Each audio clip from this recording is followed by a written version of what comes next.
जय गिरिवरधारी जय गिरिवरधारी जय गोपीजनवल्लभा जय गिरिवरधारी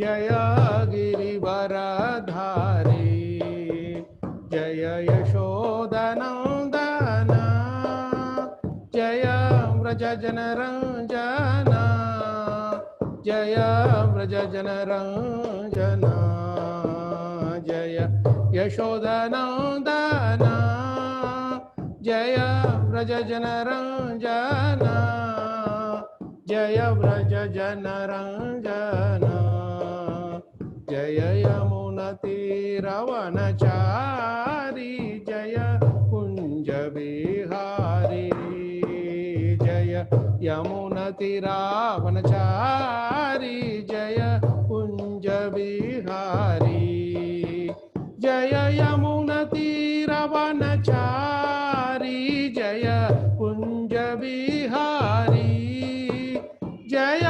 यमुनतीरावनचारी जय कुंज विहारी जय यमुनतीरावनचारी जय कुंज विहारी जय राधा माधव जय कुंज विहारी जय राधा माधव जय कुंज विहारी जय श्री राधा माधव जय ग्रंथराज श्री श्रीमद् भागवतम की जय श्रील प्रभुपाद की जय श्रील गुरुदेव की जय अनंत कोटि वैष्णव की जय निताय गौर प्रेमानंदे हरि हरि हरि बोल वांछित कृपा सिंधुभ्यो च पतितानां पावनेभ्यो वैष्णवेभ्यो नमो नमः। ओम नमो भगवते वासुदेवाय ओम नमो भगवते वासुदेवाय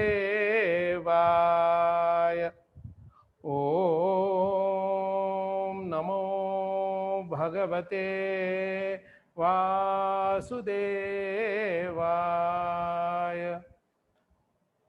नारायणं नमस्कृत्य नरं चैव नरोत्तमं देवीं सरस्वतीं व्यासं ततो जयमुदीरयेत् नष्टप्रायेषु भद्रेषु नित्यं भागवत सेवया भगवती उत्तमश्लोके भक्तिर्भवति नैष्टिकी ॐ अज्ञानतिमिरान्धस्य ज्ञानाञ्जनशलाकया चक्षुरुन्मीलितं येन तस्मै श्रीगुरवे नमः।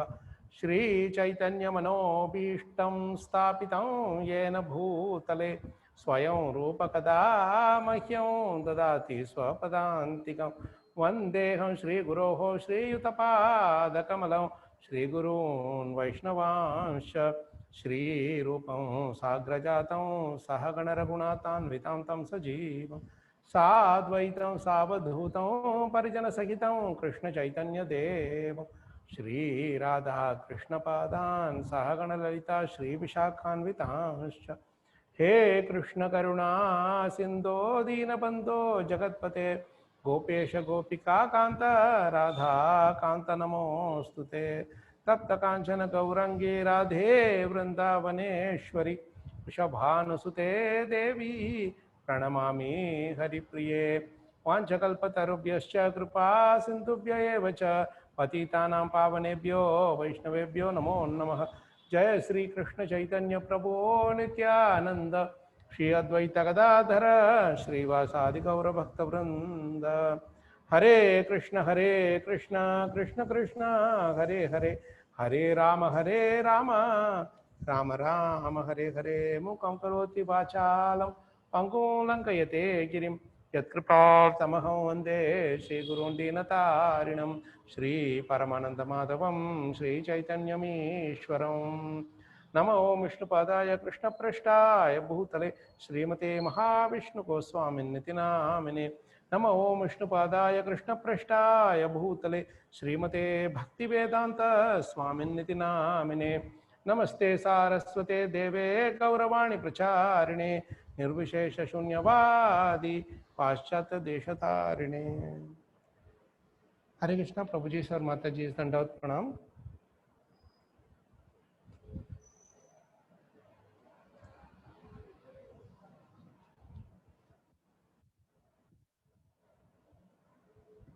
तो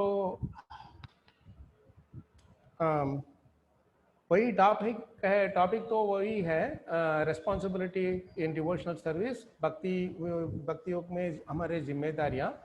तो पिछले समय हम ये जो कैरेक्टरिस्टिक्स, विशेषताएं, क्राइटेरिया जिम्मेदारी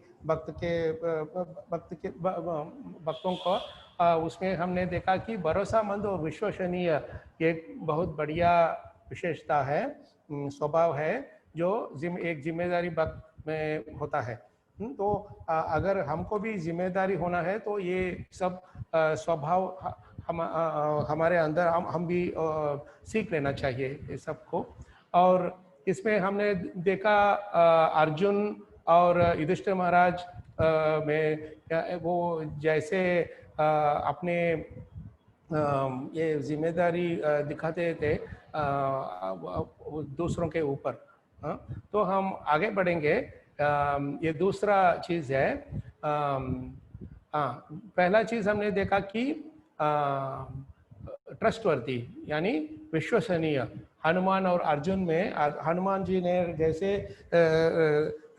रामचंद्र भगवान के ऊपर जितने भक्ति थे, उनके ऊपर इतने भक्ति थे, तो श्री रामचंद्र जी हनुमान जी को पूरे भरोसा रखते थे उनके ऊपर।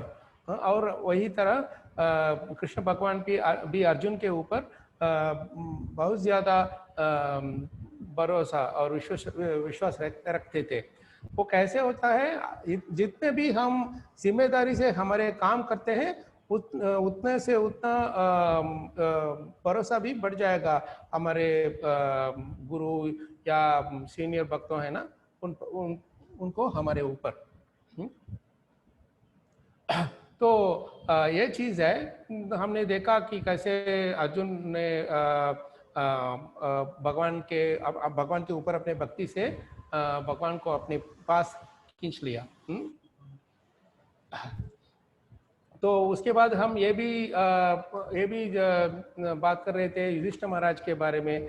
जब अपने भाइयों सब एक कथरे में थे कि वो मौत के वो कुंड था ना, उधर जब यक्ष के रूप में यमराज आए थे और प्रश्न पूछ रहे थे, तो उधर भी उन्होंने ये देखा नहीं कि कहाँ है वो, कौन है ये कैसे मेरे भाइयों को मार डाला, ये सब उन्हें वो पहले नहीं सोचते थे।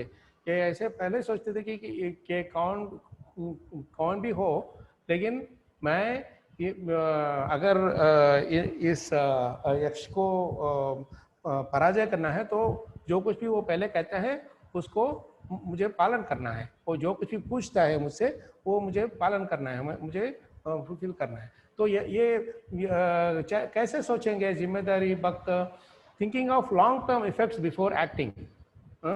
वो देखते हैं ये काम करने के पहले दीर्घकालिक प्रभाव के बारे में सोचते हैं, इसका प्रभाव दीर्घ काल तक कैसा पड़ेगा हमारे ऊपर। तो वो वही चीज़ है, वो हमने वो मौत का तालाब का लीला हम बात कर रहे थे उसके बारे में। और एक और बड़ा विशेषता है, स्वभाव है एक जिम्मेदारी भक्त के ऊपर। आज हम वो देखेंगे। इस एक महत्वपूर्ण घटना है हमारे प्रभुपाद जी के जीवन में। महाराज हमेशा बोलते हैं कि भागवतम, भगवद गीता और इसके बाद अगर हमको कोई और पुस्तक पढ़ना है तो हम ये पढ़ सकते हैं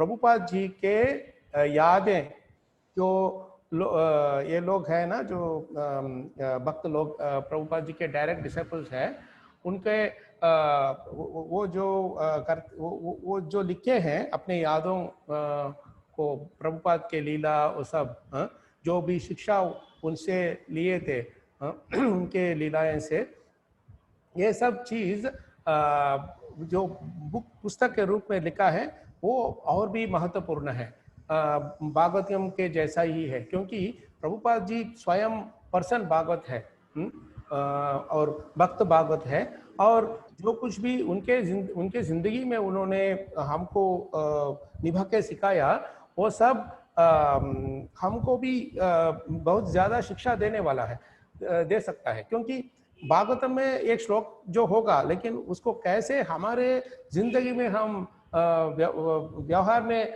ला सकते हैं, वो तो हमको पता नहीं होगा। तो प्रभुपाद जी के या गुरु महाराज जी के जीवन में वो कैसे ये सब को अब एक दूसरों के मिलने से, या अगर एक परिस्थिति होता है तो उसमें कैसे ये सब शिक्षाएं को ये सब शिक्षाएं को निभाते हैं, तो वो उसी तरह से हम सीख सकते हैं। तो एक बहुत बड़ा चीज घटना है, बहुत बढ़िया घटना है, ये हमको भी बहुत प्रैक्टिकल है, क्योंकि जब वो प्रभुपाद जी या महाराज जी और दूसरे महाराज जी हैं, वो सबको बहुत ज़्यादा जिम्मेदारी लेना है, क्योंकि वो गुरु महाराज है, तो इसीलिए शिष्य सबको दीक्षा देते हैं, तो दीक्षा देने से उनको छोड़ नहीं सकते। महाराज जी बोलते हैं अगर दीक्षा लेते हैं तो ये शिष्य को भी ज़्यादा जिम्मेदारी है, लेकिन और गुरु को भी ज़्यादा जिम्मेदारी है।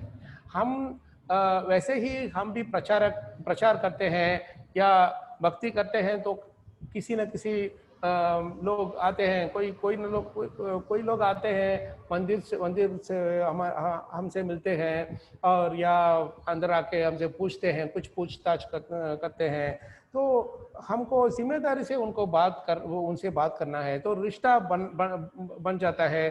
तो हर हफ्ते आते हैं तो एक दूसरे से दोस्ती हो जाता है, तो हम एक दूसरे से मिलते हैं, बातचीत करते हैं, तो कैसे उनसे हम हमारे दोस्ती को निभाते हैं, और हम कैसे उनको कृष्ण भक्ति का और भी ज़्यादा से ज़्यादा उनको रस हम देते रहते हैं। तो हमारे स्वभाव से ये सब और भी बढ़ जाएगा। हम तो प्रसाद देते हैं, पुस्तक देते हैं, या दर्शन करने के लिए उनको अलाउ करते हैं, तो ये तो चलता है। लेकिन उससे भी ज़्यादा ये जो लोग विजिटर्स आते हैं ना, उनको इससे भी ज़्यादा हमारे भक्तों से जब वो बातचीत करते हैं, हमारे स्वभाव उनको पसंद हो जाता है, तो उसमें उनको और भी ज़्यादा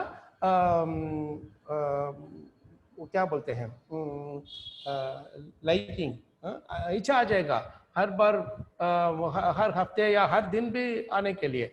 वैसे ही हमारे गुरु महाराज भी राजकोट में कैसे ये सब कांग्रेगेशन बढ़ाए थे। पहले हरिनाम जा रहे थे हमारे भक्त लोग, कुछ लोग, उसके बाद प्रसाद वितरण कर रहे थे, तो उन लोगों को जो ऑनलुकर्स थे, आते थे, तो उनको खिचड़ी अच्छा लगा, हमारे कीर्तन अच्छा लगा, लेकिन वो पूछते थे कि वो कहाँ है आप लोग। तो हम बोलते हैं कि ये कालावाड़ रोड में है, ये मोटा मावा के बाद वो कॉस्मोप्लेक्स के पीछे सब। तो कुछ लोग आते हैं उधर से, राजकोट सिटी के अंदर से या कहीं भी, और दूर से भी। जब वो आते हैं तो ये प्रसाद और कीर्तन उसके सिवा और उससे भी ज़्यादा हमको हमारे भक्ति और स्वभाव से उनको आकर्षण करना है, वही है हमारे जिम्मेदारी। तो कुछ समय लोग आते रहते हैं, तो बहुत दिन हो जाएंगे, तो बहुत प्यार से आते रहेंगे। तो उसके बाद ये तो जो रिश्ता हो जाता है ना, उसमें सेवा में संबंधित हो जाते हैं, तो उसके बाद वो उनको ऐसे वैसे अगर वो जाते हैं, कुछ तो माया से थोड़ा सा ये सो आकर्षण होगा ना, तो अगर इधर उधर हिलते हैं तो हमारे ऊपर ये जिम्मेदारी है कि उनको कैसे वापस खींच के लेके आना है भक्ति में। तो यही चीज है, हमारे गुरु महाराज भी और प्रभुपाद भी इतने घटना से हमको सिखाए हैं कि कैसे एक्सपर्टली, दाक्षता बोलते हैं ना, एक्सपर्ट, कैसे एक्सपर्टली हमको खींच के आते हैं। क्योंकि हम मंदिर में हैं तो सब कुछ ठीक लगता है, बाहर जाते हैं तो माया पकड़ता है हमको, तो हम भूल जाते हैं कि हम भक्त लोग हैं। कैसे ही हमको हमारे व्यवहार हो जाता है तो उससे हमको हम पूरे से पूरे माया से लीन हो जाते हैं। तो उसके बाद किसी भक्त को हमारे ऊपर हमारे पास आके हमको खींचना पड़ता है। तो दिस इज वेरी इंपॉर्टेंट,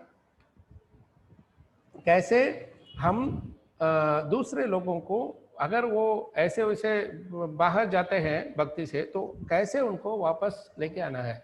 तो यही चीज है, एक बहुत बड़ा जिम्मेदारी है हमारे ऊपर कि कैसे दूसरों से हमारे रिश्ते बनाते हैं, संबंध बनाते हैं, ताकि वो अपने खुद के जो शॉर्टकमिंग्स है, अनर्थ है, उसको हमसे ओपनली खुला के, हमारे दिल को खुला के हमको वो सब बता सकते हैं।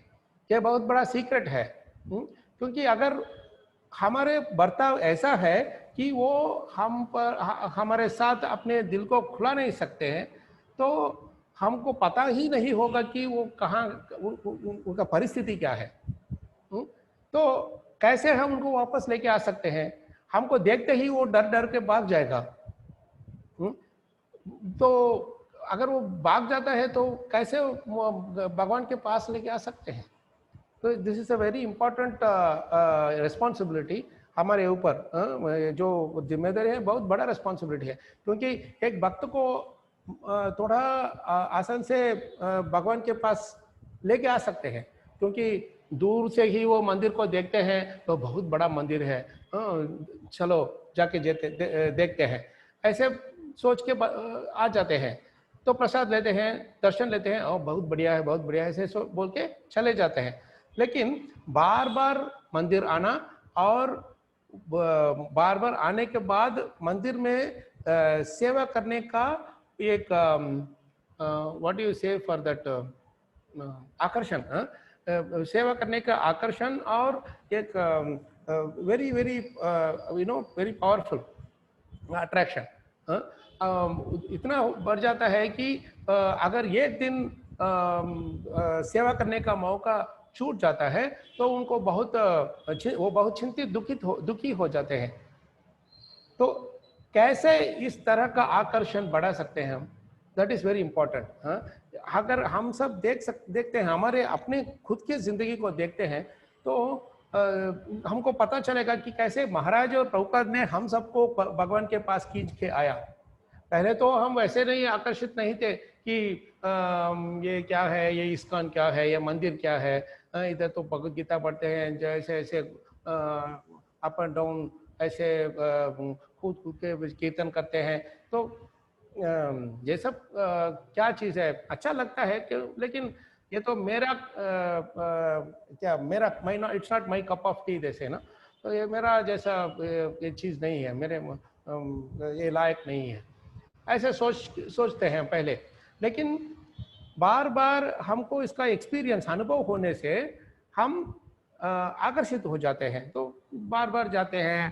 तो जब हम प्रभुपाद जी या महाराज या कुछ और भक्तों का प्रवचन सुनते हैं, या उनके साथ फिलॉसफी का बातचीत करते हैं, तो हमको ज़्यादा पसंद आ जाता है। विदाउट नोइंगली, अननोइंगली, देखे बिना देख के हमको ये सब आकर्षण आ जाता है। ऐसे ही महाराज ने हमको चुना, हर एक को चुनाया महाराज ने, और हमको भगवान के पास लेके आया, और भक्ति के बारे में हमको बताया, हमको खुद सिखाया, अपने अपने खुद स्वयं अपने स्वभाव से हमको ये सब सिखाया। तो ये सब हमको याद करना चाहिए, क्योंकि जैसे हमको महाराज ने भगवान के पास लेके आया, वही जिम्मेदारी हमको दूसरों पर, वही कृपा हमको दूसरों पर करना है। पहले उनको देखते देखते समय वो तो कुछ और भी चीज़ों से आकर्षित होते रहेंगे, क्योंकि ऐसे कोई सिनेमा या कुछ और चीज़ या कुछ खाने बाहर खाने पीने का और स्वभाव, वो सब होता ही रहेगा। लेकिन हमको शांति से ये सब सहना है, सह के उनको ऐसे ही ग्रेजुअली हमको उन सबको भगवान के पास लेके आना है, महाराज जी के पास लेके आना है। महाराज ने बहुत बढ़िया स्टेटमेंट बताते हैं अपने एक हिंदी प्रवचन में। वो बोलते हैं कैसे, जैसे नारद मुनि ने ये मृगारी से सहा, उनके उनके स्वभाव को सह लिया, तो सह सह के उन्होंने एक ये मृगारी को इतना बड़ा भक्त बना दिया। तो उसी तरह महाराज, उसी तरह हम सबको करना है। इसलिए महाराज बोलते हैं कि जिसने जिसने सहा है उसने उसने दूसरों को कल्याण किया है। ये बहुत बढ़िया स्टेटमेंट है। We have to think over it very nicely. जिसने जिसने सहा है उसने उसने दूसरों को कल्याण किया है। हमको एक बात अभी प्रश्न आएगा हमारे मन में, दूसरों को कल्याण करने के लिए मुझे क्यों सहना है?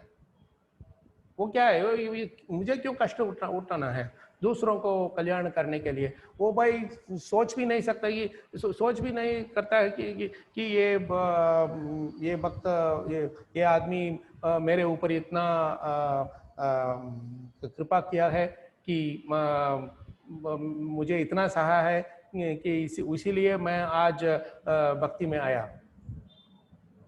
हमको ऐसे नहीं सोचना है कि ये सबको मुझे थैंक यू करना है, कृतज्ञ रखना है मेरे ऊपर, मैंने इतना इनके लिए सैक्रिफाइस किया, त्याग किया। वैसे नहीं हमको सोचना है। हम अगर किसी के लिए त्याग करते हैं, वो त्याग भी एक सेवा के रूप में करना है, वही है हमारी जिम्मेदारी। महाराज इतना त्याग किए थे हमारे लिए, लेकिन वो सेवा के रूप में किए थे, सेवा भाव में किए थे। इसलिए ये हर एक बार उनके जो अपेक्षा थे हमारे ऊपर कि ये एक अच्छा भक्त बन जाएगा, या मैं इसको एक काम सेवा दे रहा हूँ तो ये ठीक तरह से करेगा, वैसे हमारे ऊपर उन पर उनको अपेक्षा है। लेकिन हर बार हम उसको तोड़ते हैं तो महाराज को वो बहुत निराश हो जाएंगे, क्योंकि उन्होंने हमको इतना छोड़ा हमारे लिए, इतना त्याग किया हमारे लिए, उसके प्रति हम उनको क्या करते हैं? वो हमको भी उसके बारे में सोचना है ना।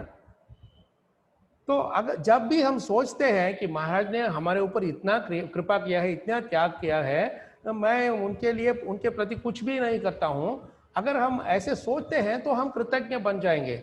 और उसके बाद हम सोचते रहेंगे कि कैसे महाराज की सेवा करूं, कैसे प्रभुपाद की सेवा करूं, कैसे भगवान की सेवा करूं। ऐसे ही सोचते रहेंगे। सोचते सोचते हमको भगवान हमारे दिमाग में अच्छे आइडियाज देंगे। तेषां सततयुक्तानां भजतां प्रीतिपूर्वकं ददामि बुद्धियोगं तम। यही है जिम्मेदारी का लक्षण। ओके, तो जब भी हमको अगर किसी के ऊपर थोड़ा निराश हो जाते हैं कि मैं इनको इतना किया, इतना सेवा किया, लेकिन ये तो कुछ सेवा नहीं करता है मंदिर के लिए या महाराज के लिए, ऐसे कभी मत सोचना है। हमको शांति से सहना है। महाराज बोलते हैं जीवों को शांति से सह लीजिए, जीवों को शांति से सह लीजिए। जिसने जिसने सहा है उसने उसने दूसरों को कल्याण किया है। तो हमको दूसरों को कल्याण करना है, वही है हमारे उत्तम सेवा। कैसे कल्याण कर सकते हैं? सह सह सह के हम दूसरों को कल्याण कर सकते हैं। Okay, that is first point. तो हम आज प्रभुपाद के जीवन से हम एक उदाहरण लेके, घटना लेके हम देखेंगे कि कैसे उन्होंने सह सह के अपने शिष्यों को सेवा का मौका दिया। तो मैंने बताया पहले ही कि भागवतम के सिवा और कुछ पुस्तक पढ़ना है। महाराज बोलते हैं कि एक प्रभुपाद, ये जो प्रभुपाद के शिष्य लोग, भक्त लोग लिखा है ना प्रभुपाद के बारे में, वो बुक सब पढ़ सकते हैं। वो तो अंग्रेजी में है, लेकिन कुछ न कुछ पुस्तकों तो हिंदी में ट्रांसलेट किया है, नहीं तो भी फिर भी हम अंग्रेजी में पढ़ सकते हैं, आसान अंग्रेजी ही है। ओके, तो इसमें एक पुस्तक है, हिज ग्रेस हरीशौरी प्रभु ने लिखा है। ये 5 पार्ट्स में आया है अभी तक। इसका नाम है ट्रांसेंडेंटल डायरी। ये 5 पार्ट्स में आया है। तो हरीशौरी प्रभु प्रभुपाद जी के सेवक थे, पर्सनल सर्वेंट थे।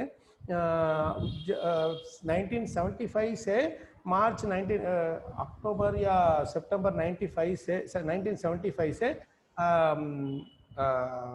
मार्च 77 तक, प्रभुपाद के देहांत के 6 महीने पहले तक वो उनके पर्सनल सर्वेंट थे। तो हर बार कहीं भी प्रभुपाद जाते थे उसके साथ ही चलते थे, वो पर्सनल सर्वेंट के रूप में।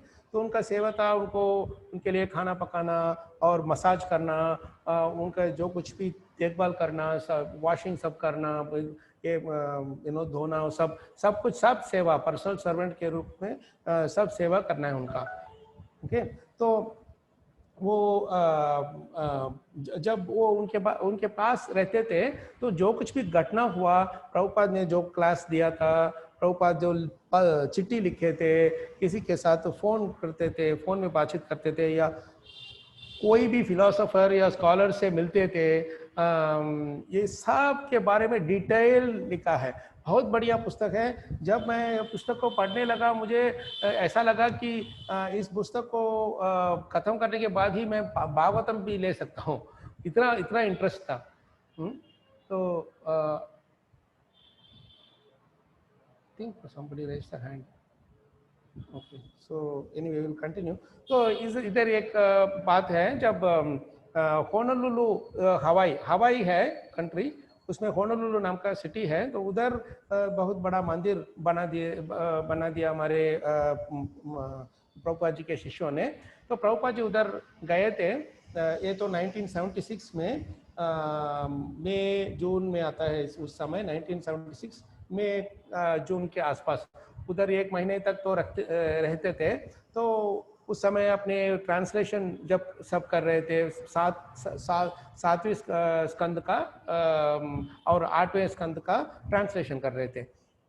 तो उस समय दुनिया से कोने कोने से ये जीबीसी, सन्यासी, टेम्पल प्रेसिडेंट, वो सब प्रभुपाद को चिट्ठी लिखते थे या उनसे बात करते थे, उनको मिलते थे, खुद आके ऐसे कर रहे थे। तो उस समय प्रभुपाद के एक बहुत बड़ा शिष्य, बहुत सीनियर लीडर, वो उनके नाम है मधुदूष प्रभु, बहुत बड़े भक्त थे और वो सन्यासी भी थे, जीबीसी भी थे। उन्होंने ही पहले एक ऑस्ट्रेलिया का यात्रा भी शुरू किया और अमेरिका में भी ज़्यादा से ज़्यादा ये सब उन्होंने सेंटर्स शुरू किया और बहुत बढ़िया मैनेजमेंट भी कर रहे थे। तो उस समय ऐसा हुआ कि उनको थोड़ा कुछ गड़बड़, कुछ कठिनता हो गई भक्ति में, तो वो भक्तों से बाहर चले गए, थोड़ा संघ से थोड़ा बाहर चले गए। प्रभुपाद को थोड़ा से ऐसे ही उनको थोड़ा क्या बोलते हैं, सिग्नल ऐसे मिला था, लेकिन वो सीरियसली नहीं लेते थे क्योंकि इतना सारा उनका सेवा था। तो वो बोल रहे थे कि वो मधुदूषा कहाँ है, वो आएगा।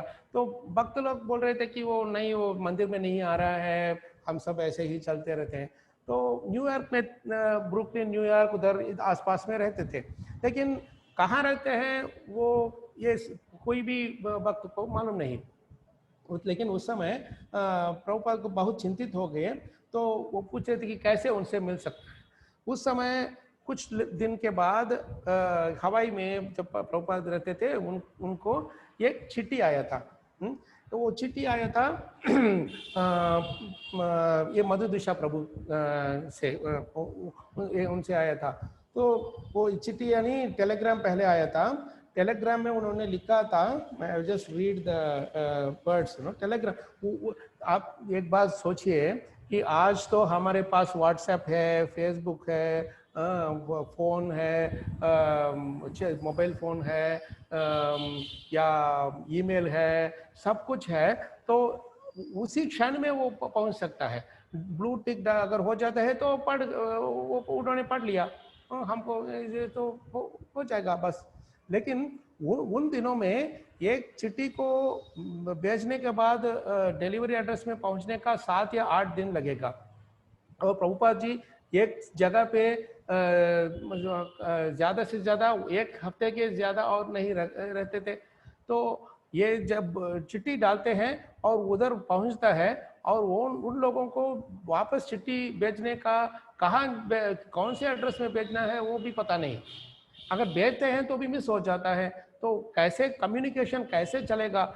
इतने कठिनाई के बाद भी प्रभुपाद जी इतने आई मीन एक्सपर्टली उन्होंने ये सब संभाला कि 1500 1,500 से 2,000 तक चिट्ठी लिखे हैं उन्होंने हर एक सीनियर लीडर को या किसी को भी, माता जी हो या ये जूनियर लीडर है उनको भी लिखे थे। वी हैव टू अंडरस्टैंड कितने जिम्मेदारियां उन्होंने पालन किया प्रभुपाद जी ने। तो ये मधुदिशा प्रभु लिखते हैं, टेलीग्राम आता है, वो बोलता है माई हेड एट योर फीट। मैं अंग्रेजी में ऐसे ही पढ़ता हूँ, उसके बाद हिंदी में चर्चा करेंगे। My head at your feet, under the circumstances my only recourse is to resign as GBC।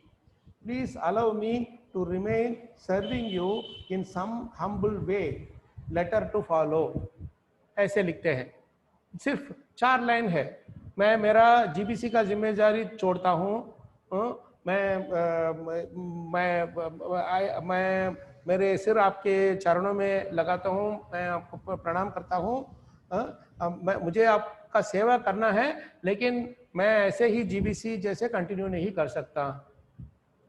सिर्फ 3-4 लाइन है। आप देखिए ये प्रभुपाद जी इतने आसक्ति से भागवतम लिखते हैं, भागवतम ये सब ट्रांसलेट सब कर रहे हैं, मंदिरों सबको संभालना है, भक्तों को संभालना है, दूसरे लोगों को, बाहर के लोगों को हमारे ऊपर क्या ये परसेप्शन है। परसेप्शन को क्या बोलते हैं प्रभु जी? परसेप्शन,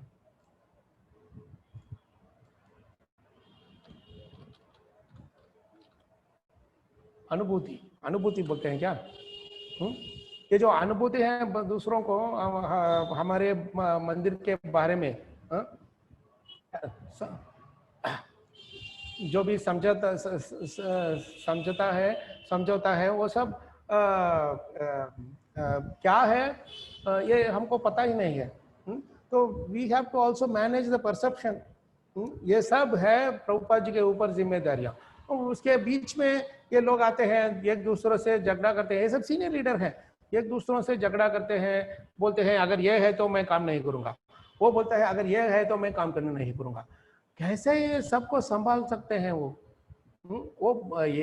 ये तो छोटे उम्र का आदमी नहीं है प्रभुपाद जी, 80 उम्र के है वो, 79-80 है उस समय उनके उम्र। तो अगर ये जब ये आता है तब प्रभुपाद जी बोलते हैं कि पहले उन्होंने ऐसे बोला कि एटलीस्ट इन्होंने मुझे पत्र लिखा है, तो वो खुशी हो गई कि उनसे कम्युनिकेशन तो एस्टैब्लिश्ड है। लेकिन इधर ये क्या हो गया, इसके बीच में कुछ और भी सीनियर लीडर है, वो ऐसे ही उसको क्या बोलते हैं, गॉसिप, गॉसिप को क्या बोलते हैं?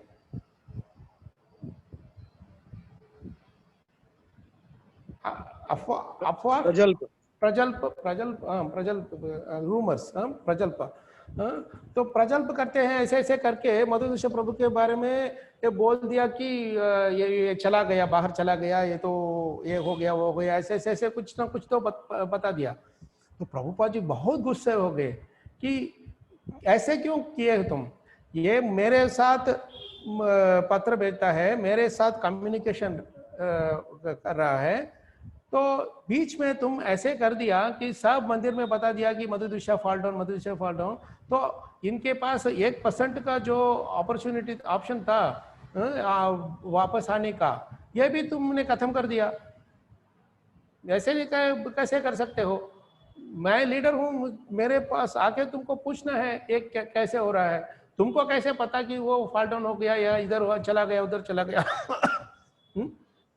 तो ऐसे बताते हैं प्रभुपाद जी, उनको बहुत गुस्से हो गए।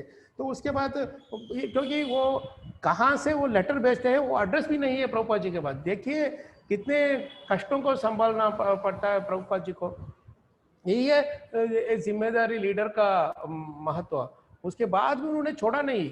वो बोलते हैं कि कहीं से भी तुमको उनके एड्रेस बता दो, पूछताछ करके बता दो मुझे परवाह नहीं कि कहाँ भी जाओगे तो मुझे पता नहीं। तो ऐसे बोल के वो अपने ट्रांसलेशन का, सबका मॉर्निंग वॉक, सबका वो सब सेवा शुरू कर दिया। और कुछ दिन के बाद जो मधुसूदन प्रभु ने कहा कि मैं लेटर, डिटेल लेटर में भेजता हूँ, वो लेटर आ गया। जब वो चिट्ठी आ गया, चिट्ठी आने से ही प्रभुपाद बहुत आनंदित हो गए। देखिए कैसे प्रभुपाद जी हर भक्त के ऊपर इतने चिंतित होते थे। We have to learn very much from Prabhupada's this practical life, you know. So ये बोलते हैं, इधर बोलते हैं, the most important letter in today's mail was one from Madhusudan Prabhu, Madhusudan Swami. he was स्वामी उस समय और जीबीसी लीडर भी थे। तो Madhusudan, he gave his address at the Brooklyn post office without revealing any details of his fall down. अपने fall down के कारण कुछ ऐसे डिटेल में नहीं बताया। He said that because of his impurities, he felt more of a detriment to the mission than a help. मेरे ये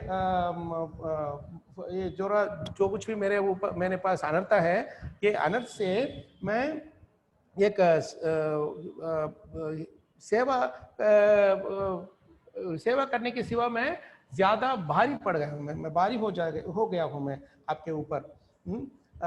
लेकिन वो ये भी बोलते हैं कि आपकी सेवा से मैं बाहर चला गया, 2 दिन ही मैं ये भौतिक संघ में था, लेकिन मुझे पता चला, मैं समझ गया कि आपके सिवा के बिना कोई भी और भी चीज है बाहर, वो सब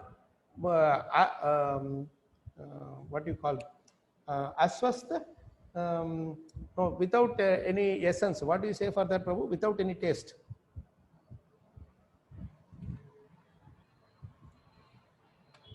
Do you say for no taste?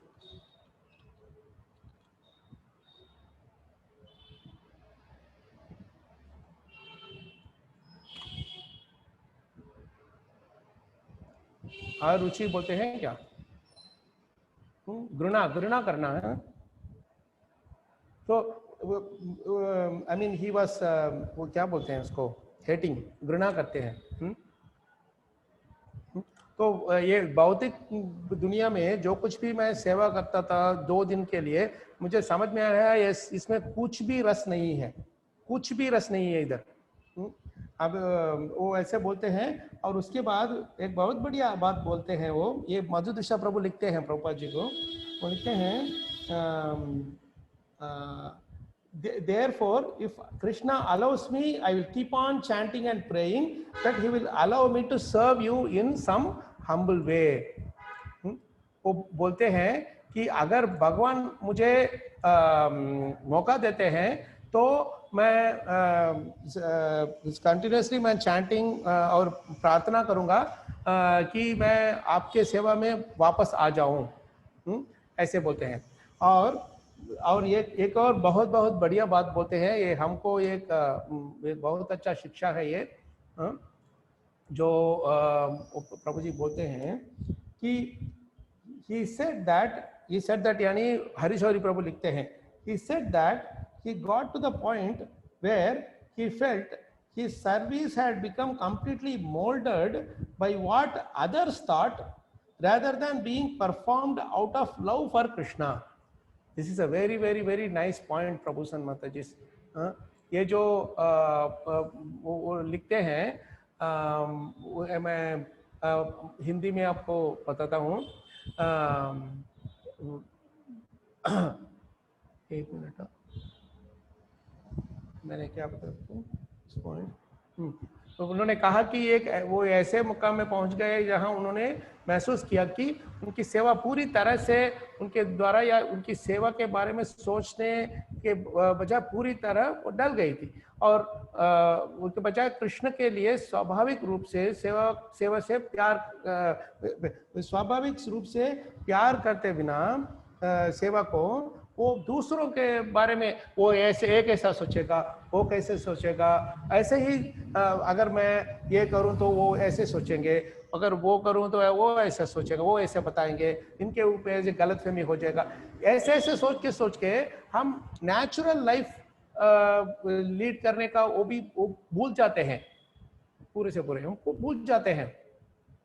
वैसे नहीं करने का हमको एक कृष्ण भावनामृत सेवा, जो कुछ भी हम करते हैं वो भगवान के लिए, प्रभुपाद और महाराज के लिए और हमारे लिए पसंद होना बस। तो इसके लिए जो कुछ भी करना है वो करना है। अगर हर लोगों के बारे में सोचते हैं, ये ऐसा कैसे सोचेगा, वो ऐसे सोचेगा, ऐसे सोचेंगे, तो we will not live our natural life. हमारे ये स्वाभाविक भक्ति है वो करने से हम भूल जाएंगे।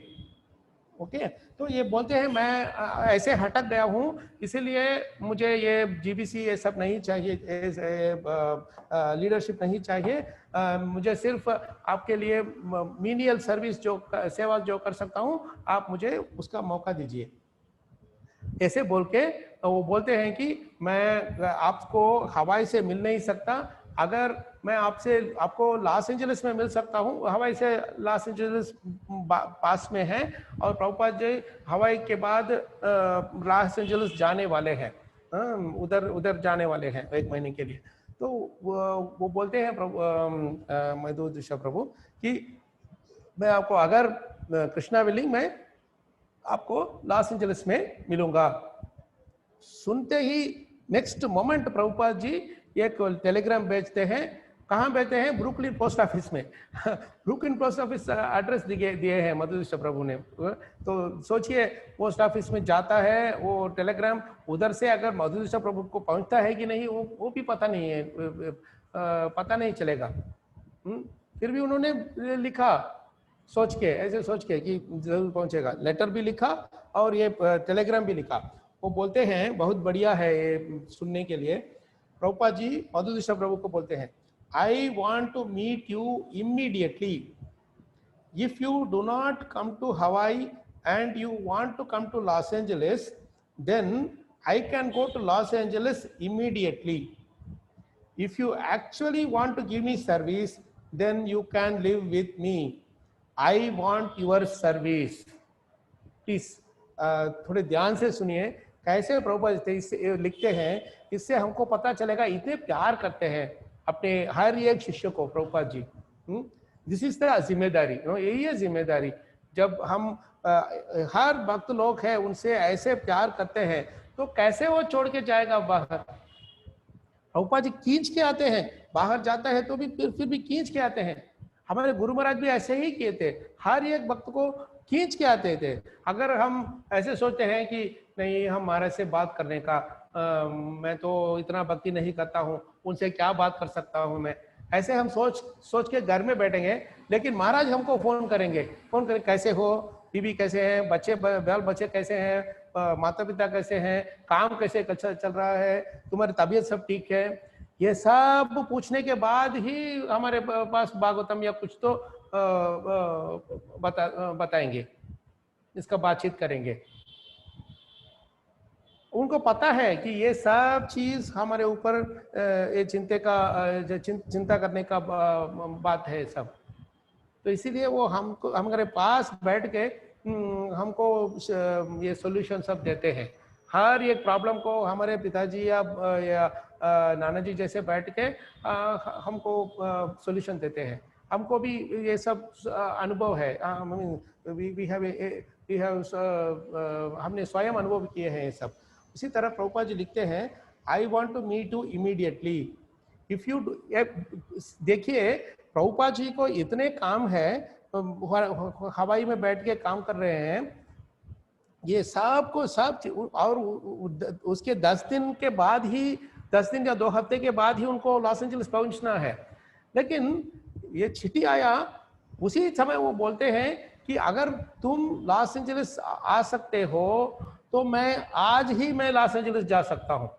प्लीज देखिए, this is very very important for us. वो अपने इतना बिजी शेड्यूल है उसको भी बदलने के लिए तैयार है, सिर्फ एक शिष्य के लिए। तो बोलते हैं, if you do not come to Hawaii and you want to come to Los Angeles, then I can go to Los Angeles immediately. देखिए इतना इतना महत्वपूर्ण प्रेम है उनको। If you actually want to give me service, अगर तुमको मुझे सेवा देना है, then you can live with me. Prabhupada ji ऐसे भी बोलते हैं कि मैं जानता हूं कि तुम संन्यास में थोड़ा कठिनाई से सामना करते हो, लेकिन उसके बाद भी तुम मुझे लेटर भेजने के लिए तुमने प्रयत्न किया है। तो इसमें प्रभुपाद जी को इसमें समझ आ गया कि तुम मेरे पास आना चाहते हो। तुम्हारे पास जो कुछ भी शॉर्टकमिंग या अनर्थ है वो मुझे परवाह नहीं, पर तुम मेरे पास आना चाहते हो, इसके लिए मैं बहुत खुशी हूँ। तो तुमको कुछ कैसे भी मैं तुमको कृष्ण के चरण के पास वापस ले सकता हूँ, अगर तुम्हारे पास इसका इंटेंशन है। अगर इंटेंशन है, इच्छा है, तो मैं तुमको ले सकता हूँ। तो इसीलिए बोलते हैं, if you actually want to give me service, if you actually want to give me service, then you can live with me. उसके बाद बहुत बढ़िया शब्द लिखते हैं Prabhupada ji, I want your service.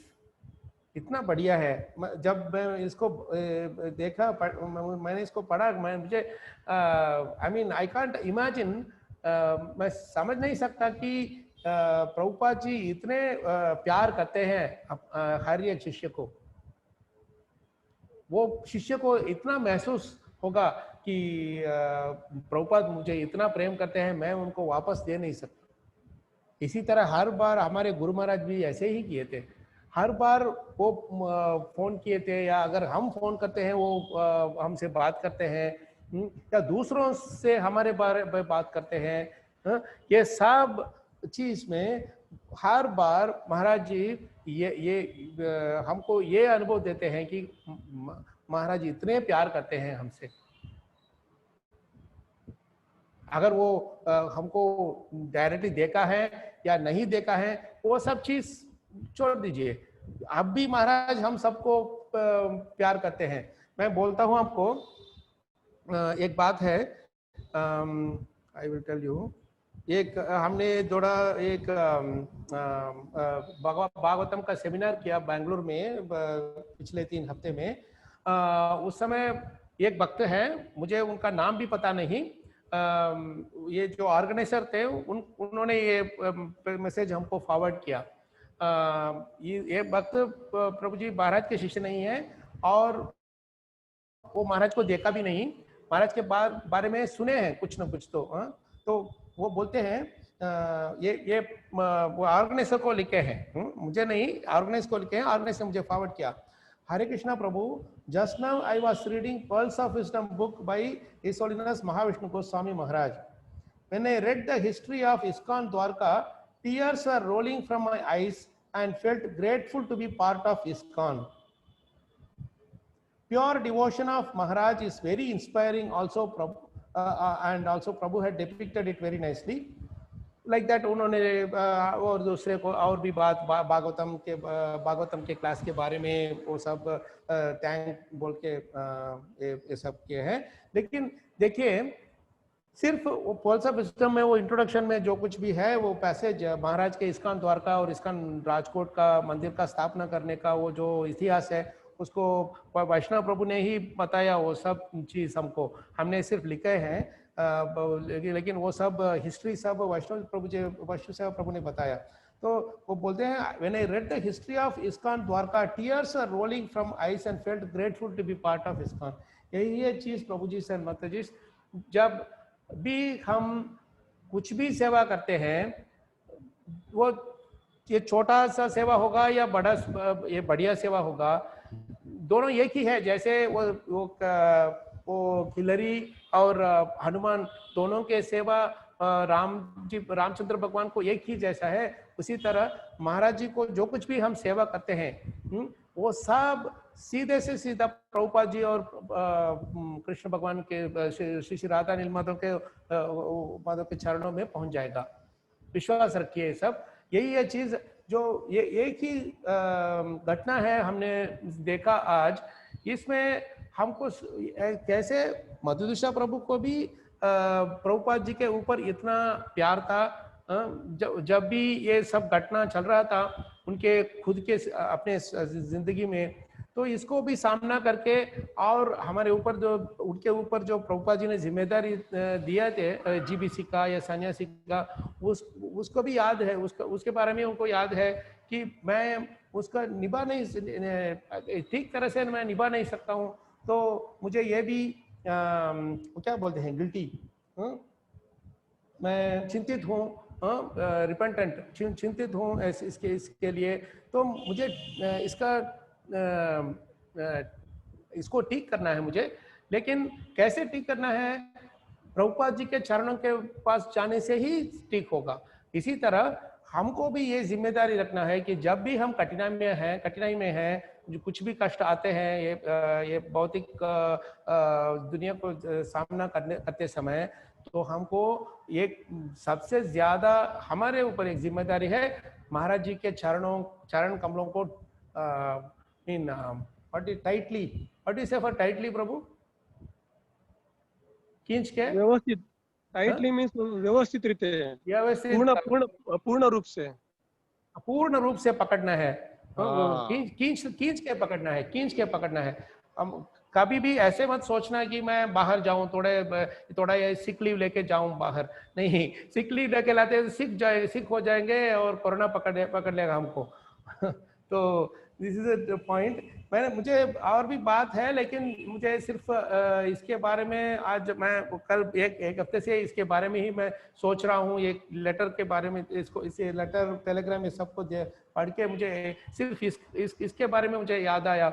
मुझे एक और चीज अभी याद है, जब ये बात मैंने पढ़ा कि मधुसूदन प्रभु कुछ दिन के लिए सेवा से बाहर गए थे, तो उनको ऐसा महसूस हुआ कि बाहर कुछ भी रस नहीं है। तो जब मैं राजकोट में था 2004 में, मैं 6 महीने उधर रहता था। उस समय महाराज जी के साथ रहने के लिए एक सेवक चाहिए था उस समय। तो हर बार प्रभु वैष्णव सेवा प्रभु बोलेंगे हमको, मैं उनके पास आके जाके पूछूंगा कि प्रभु मुझे कुछ सेवा दो। वो बोलेंगे कि तुमको महाराज जी के साथ रहना है, वही है तुम्हारी सेवा। जब भी मैं जाता हूँ प्रभुपाद जी मेरे पास, महाराज जी बोलेंगे कि कम टेक आउट भागवतम या डायरी, विल जस्ट रीड। ऐसे महाराज को सबके ये जो इंक्लिनेशन है ना, इच्छा है, वो महाराज को मालूम है, तो वो हर एक को ऐसे ही एक सेवा देते रहेंगे। तो उस समय वो इधर उधर चलते रहते थे वैष्णव प्रभु जी। पहले वो रथ बनने का वो इतना कठिनाई को सामना करना पड़ा। मुझे थोड़ा तो अनुभव है। मैंने देखा कि वो मुंबई एक दो दिन के लिए मुंबई गए थे, 2-3 दिन के लिए अहमदाबाद गए थे, और इधर राजकोट में वो लोखंड वाला उधर जाके वो कैसे करना है डिजाइन सब देते थे। हाँ, तो हर बार मैं महाराज और वैष्णव साहब तीनों हम गाड़ी में चलेंगे और अंदर जाएंगे, उधर अंदर जाके उनके पास, उनके वो लोखंड वाले के पास जाके बातचीत करेंगे। तो महाराज भी पूछेंगे ये अच्छा रहेगा या ठीक तरह से रहेगा, हमको हर साल बढ़ने का हमारे पास पैसा नहीं है, तो ज्यादा समय तक ये चलना है। वो सब ऐसे अपने रिक्वायरमेंट सब बोलते थे। तो एक बार प्रभु गए थे 2 दिन के लिए मुंबई। उधर वो एक प्रभु जी के पास जाके डिसाइन सब लेके आने के लिए गए थे। तो 2 दिन के लिए वापस बाहर गए थे और वापस आते समय सीधे महाराज जी के पास मैं और महाराज जी अंदर रूम में बैठ के बात कर रहे थे। तो प्रभु अब दोपहर को आए थे, डायरेक्टली जाके महाराज को सीधा दंडवत प्रणाम, साष्टांग दंडवत प्रणाम किए थे। तो महाराज पूछे थे कि क्या कैसे सब कुछ हो गया कि नहीं। तो प्रभु बोले थे या ऐसे चल रहा है महाराज, मैंने डिजाइन लेके आया। लेकिन उसके बाद ज्यादा से ज्यादा बात एक ही बात के बारे में बता रहे थे कि महाराज 2 दिन आपके चरण से बाहर गया मैं, वो भी ऐसे छोड़ के नहीं गया, सेवा के लिए ही गया था। लेकिन ऐसे जाते ही उन्होंने बोले थे कि महाराज जी वापस अहमदाबाद से राजकोट में बस में आया, इतने गंदे से गंदा मूवी दिखाते हैं मुझे, मैं देख भी नहीं सकता हूँ। मुझे ऐसा लगा कि मैं कब राजकोट पहुंचूंगा और वापस मंदिर आऊंगा या आपके संग में आ जाऊंगा। अभी एक दिन में मुझे महसूस किया कि कितना आपके संग इतना महत्वपूर्ण है। तो उस समय मैं बैठ के देख रहा था, मैं इतने दिन से मैं इधर महाराज के पास बैठ रहा हूँ, लेकिन मुझे ऐसा महसूस नहीं हो रहा है। लेकिन प्रभु जी इतने साल महाराज जी के साथ रहने से हमको ऐसे सिखा है कि इसी तरह हमको हर दिन महसूस करना है, कैसे हम महाराज जी के संग, हर बार हम बाहर जाते हैं तो हमको दुखी होना है कि मैं महाराज जी के संग को छोड़ के वो बाहर जा रहा हूँ। कैसे महाराज जी को संग लेना है, भागवतम लेके पढ़ना है या जो कुछ भी ऐसे प्रभुपाद जी के बारे में पुस्तक है, ये तो इसको भी लेके पढ़ सकते हैं। महाराज जी अपने पहले वाले महाराज प्रभुपाद के देहांत के बाद, समाधि के बाद महाराज जी ये सब पुस्तक इतने इंटेंटली इन्होंने पढ़ा था कि इसीलिए बोलते थे कि मैं प्रभुपाद के संग को ऐसे ले रहा था। इसी तरह हमको भी महाराज के बारे में पढ़ने से, महाराज के बारे में बातचीत करने से या महाराज के शिक्षा, उनके बहुत पसंद देने वाले श्लोकों के पढ़ने से, उसके बारे में बातचीत करने से हमको भी ज्यादा से ज्यादा भक्ति में प्रेम आ जाएगा। वी विल गेट द आसक्ति, हमको आसक्ति आ जाएगा। तो मैं इधर खत्म करता हूँ। अगर कुछ प्रश्न है या कुछ कमेंट्स है तो आप बोल सकते हैं। हरे कृष्णा। हरे कृष्णा प्रभु जी। प्रभु जी बस कुछ प्रश्न भी नहीं है, कमेंट भी ऐसा लगता है बोलते रहिए करके। क्या सुंदर आपने, क्या प्रभु जी के नाम क्या बोला, मधु क्या बोला? मधु दृश्य प्रभु, मधु दृश्य, बहुत सुंदर प्रभु जी। देहांत हो गया अभी, उनका देहांत हो गया अभी। यस, मैं उनके बारे में सुना, इसलिए मैं कंफ्यूज था। Yes yes, correct. फेसबुक में मैंने सुना था उनके, लेकिन ये अपना सा संबंध है अपने लीलाओं के साथ पता नहीं था Prabhu ji. Really heart touching, heart touching Prabhu ji, क्योंकि शुद्ध भक्त का बहुत सुंदर प्रभु जी। आप देखिए विषय है भक्तों की रिस्पॉन्सिबिलिटी, लेकिन आप सुंदर समझा रहे कि एक शुद्ध भक्त का उदाहरण के समझा रहे कि रिस्पॉन्सिबिलिटी के कितने विभाग है, कितने प्रकार है। बहुत सुंदर, बहुत हार्ट टचिंग प्रभु जी। और दूसरा आपने लास्ट में भी अभी जो लास्ट पॉइंट लिया वो भी बहुत क्या वो आप मेरे को याद नहीं, लेकिन आपने वो वापिस वो क्या बोलते हैं उसको रिकिंडल ना, क्या बोलते हैं उसको, रिकिंडल किया एकदम। मैं बोला ये प्रभु अभी देखिए महाराज, वही चीज हम अभी नो डाउट महाराज फिजिकल नहीं है इधर, लेकिन फिर भी फिजिकली नहीं है, तो वो चीज का एहसास तो होता ही है प्रभु जी, तो होता ही है नो डाउट। बुक्स में, उनके लेक्चर में, उनके इंस्ट्रक्शन में, फिर भी वो फिजिकल गैप तो है ही ना प्रभु जी। that we can feel that gap you are trying to fill up today by remembering many first time. Really I am very grateful to you Prabhu ji. Thank you Prabhu. Thank you Prabhu ji. It's really wonderful Prabhu. Very wonderful. Thank you Prabhu ji. I think we stop here Prabhu, thank you Yes, very Prabhu. Much. Thank you so much. And yes thank you. And हम लोग सब कल वापस कल मिलेंगे। कल का जो प्रवचन है थोड़े समय में हम अनाउंसमेंट करेंगे।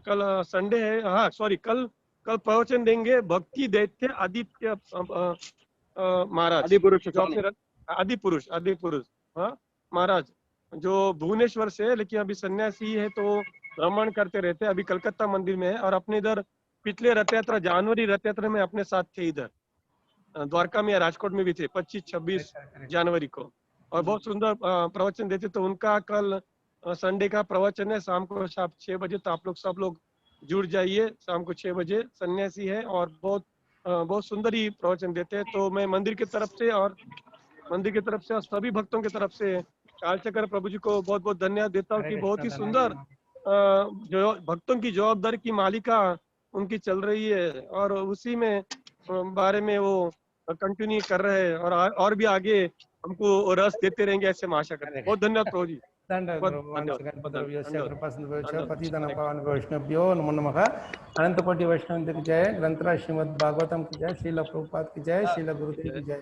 ताकि वो प्रेमानंदे। Hare Hare, thank you Prabhu ji.